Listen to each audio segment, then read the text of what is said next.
జై శ్రీమన్నారాయణ. ఓం శ్రీ మాత్రే నమః. ఒకరోజు అతిథి ఒకరి ఇంటికి వస్తాడు. ఆ ఇంటి ఇల్లాలు ఎంతో రుచిగా జీడిపప్పు పిస్తా వేసి పాయసం వండి పెడుతుంది. అతిథి అంత రుచికరమైన పాయసం తిని ఆనందంతో పాయస పాత్రలో గరిటెకు నమస్కారం చేస్తూ, నువ్వు నాకు భగవంతుడివి, ఇంత రుచికరమైన పాయసం విస్తరిలో వేశావు అంటాడు.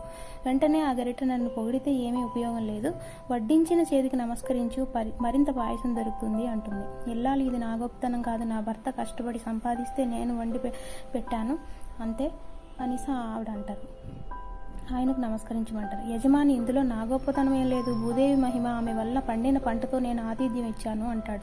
భూదేవి నాకు జలం ఆధారం, ఆయనకు నమస్కరించు అనగా జలం అగ్నికి, అగ్ని వాయువుకు, వాయువు ఆకాశానికి, ఇలా చివరకు మా అందరికీ ఆధారభూతమైన వాడు ఒక్కడే, ఆయన పరమాత్మ, ఆయనకు నమస్కరించమని చెప్తారు.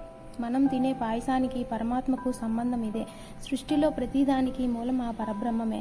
మన దగ్గర ఎంత ధనమున్నా, కీర్తి ప్రతిష్టలున్నా, వాటన్నిటినీ సృష్టించిన వాడు, వాటన్నిటికీ అధిపతి అయిన ఆ పరమేశ్వరుడే.